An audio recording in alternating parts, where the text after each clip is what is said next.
Welcome to the Positive Pants Podcast. Mindset, motivation, and inspiration to help you find your positive pants. Let go of negative thinking and stop living for the weekend. With your host, Fran Excel.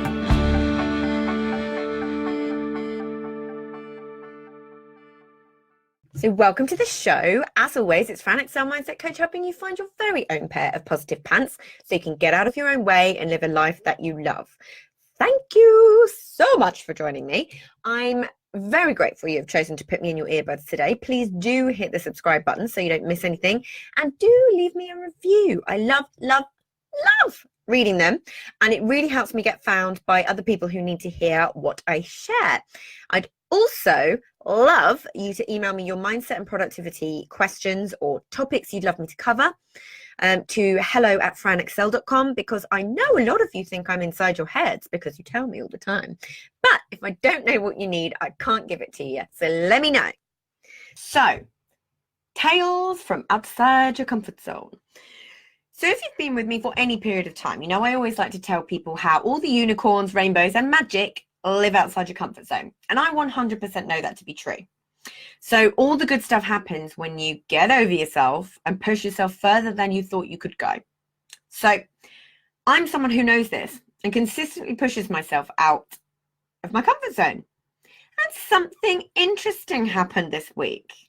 So I've just returned from a 5-day speaker certification event in Frankfurt, and I wanted to share a few things that happened or that I noticed while I was there.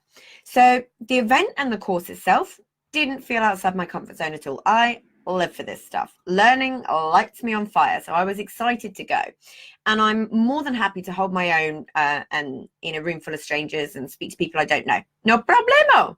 Even though that is still awesome to say, because I used to be exactly the opposite. So let that tell you something. However, there were a few little things along the way where I hadn't really appreciated the significance of it beforehand. So first of all, it was my first course like this that was outside of the UK. I would normally always say no to those. You know, when the sales page comes up or the pitch comes up, it's just a no-go. It was a pattern, an automatic habit where my brain would say no.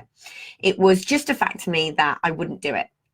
I'd look at the pitch with disappointment, but no thought at all of how I could actually make it happen, or the fact that if I were to just challenge it, it was totally rubbish that it was out of my reach. Yeah.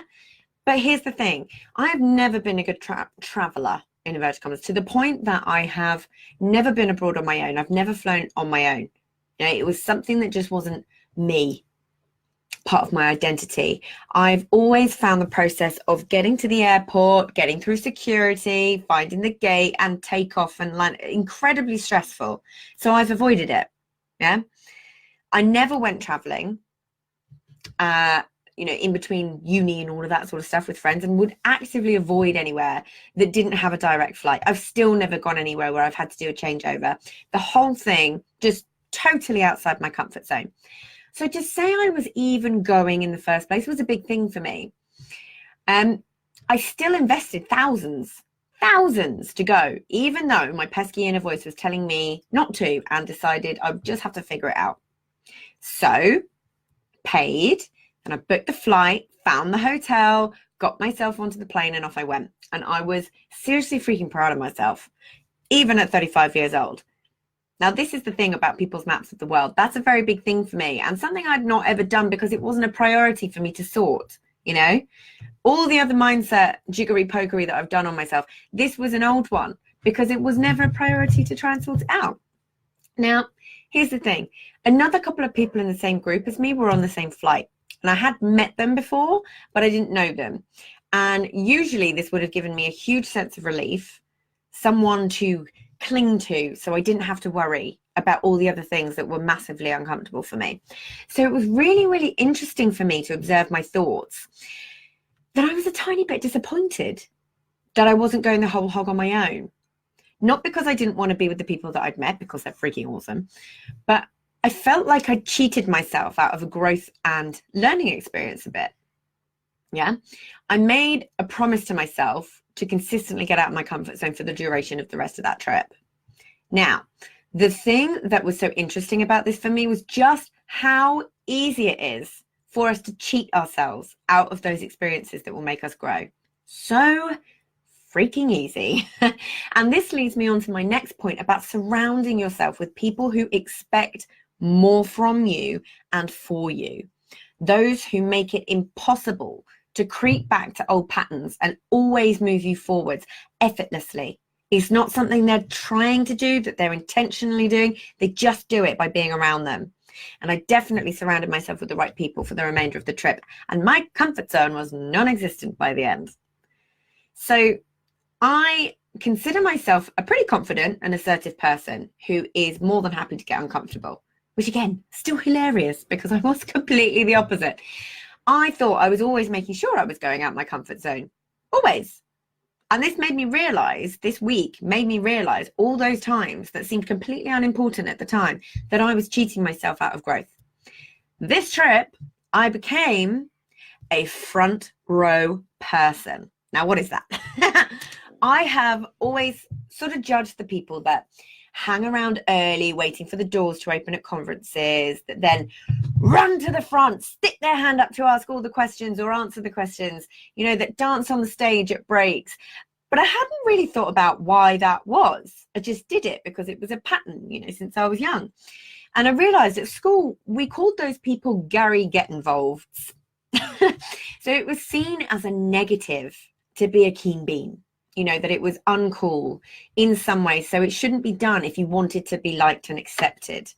Yeah. Well, this week I became one.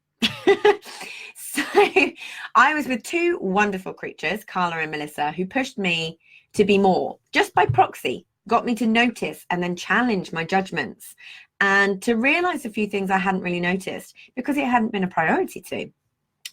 Now, what I really noticed was the people who have at these kind of events, the biggest breakthroughs, the people who were having the most fun and gaining the most insights were the people who were willing to get involved, like all in involved, just by grabbing my hand and getting me to sit in the front row.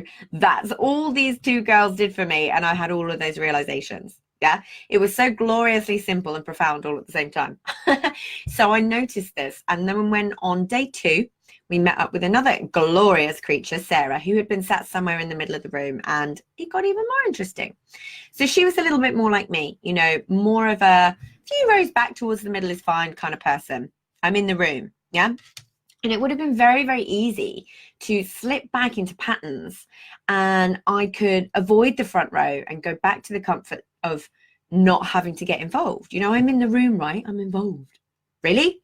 But then the magic happened. I realized all of this and recognized my thoughts, and I encouraged her to be in the front row with us, to be a front row person too. And I even spoke to her about this. And for the rest of our time there, we were all front row people.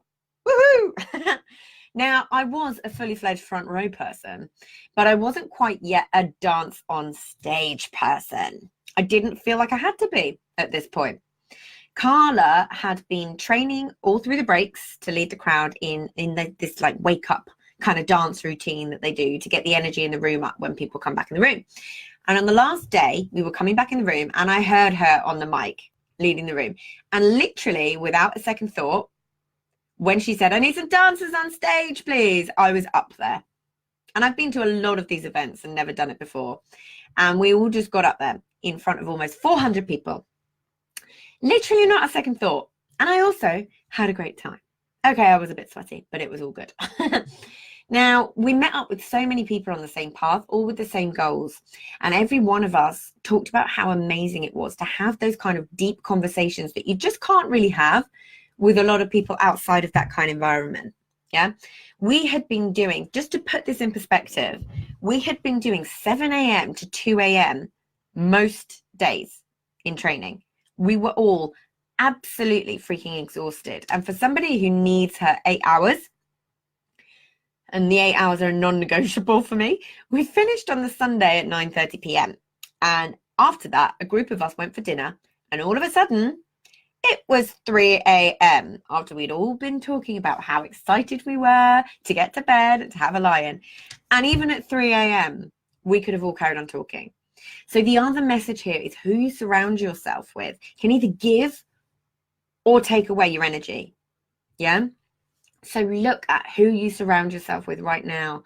It's really, really easy to listen to the quote, you're the sum total of the 5 people you spend your most time with, and agree, but not really do anything about it. Until you really, truly see it in practice and you feel those feelings of, oh my goodness, I could do that, but no, I'm going to push myself. You just don't see the huge significance of the truth of that statement. And I really see it in my mastermind too, and other groups that I'm in. When other people have wins and successes, people push for more from themselves. Yeah, it raises you up just by being around that. And if you see people being negative, it brings you down, right? So if you are surrounded by people who don't push you outside your comfort zone, who actively encourage you not to get out of it, or who pull you back into old habits you're trying to get out of, or even just make it too easy for you to just stay comfortable, then what do you think is going to happen? Yeah.